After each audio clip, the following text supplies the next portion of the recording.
So Chelsea just announced the signing of Facundo Buonanotte from Brighton on a season-long loan. I used to watch this guy when he was at Leicester City last season, and I used to wonder where Leicester City got this guy from. This goes to show that whatever Brighton are doing, getting all these guys, traveling around the world to sign these world-class players is actually working because I didn't know he was a Brighton player. I always thought he was a Leicester City player. I didn't know he was on loan from Brighton.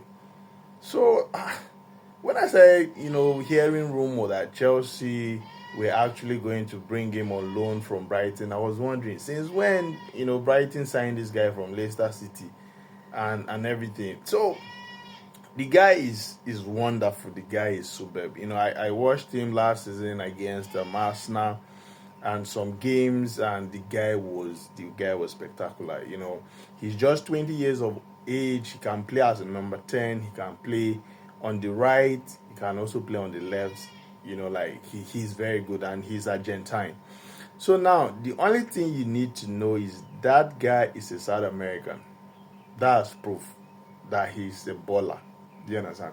So another thing is, I guess Chelsea didn't go on with the signing of Xavi Simons because they see Facundo Buonanotte as a temporary option.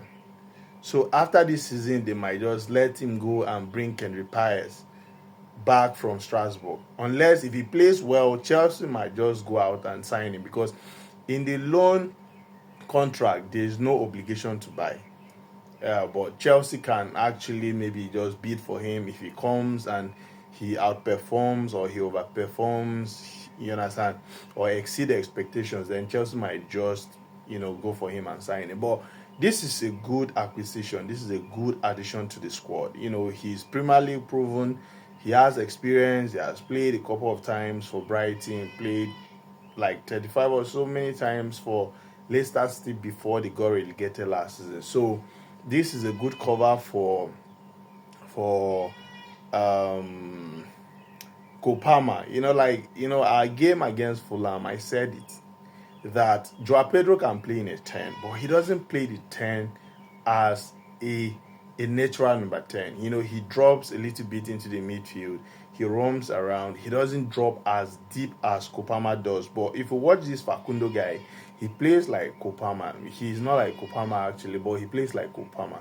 He can drop like into a 6, get the ball off the defense, and start play from there. He has passes. He can create chances from deep. He can score goals and all of that. So kudos to Chelsea for bringing this guy in.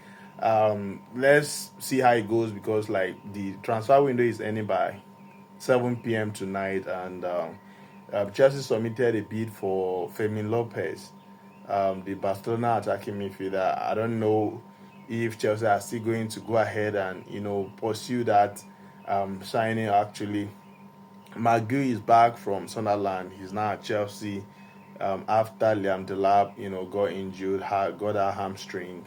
So he's going to be part of the squad again. So welcome to Chelsea, Facundo Buonanotte is an Argentine. He has been capped 2 times for Argentina. So now we have Garnacho, we have Enzo Fernandez, we have Facundo Buonanotte, and of course we have Caballero. So the Argentine family is growing. So I expect him to settle in quickly.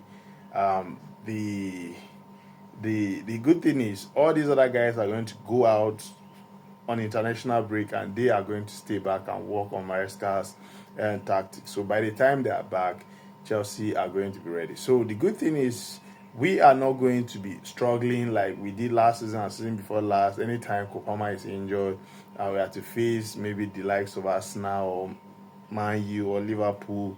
We start sweating. These guys are good options. Joao Pedro played there in the last 2 games and he was spectacular. Scored, provided an assist, and scored against Fulham. So good signing. Welcome to Chelsea.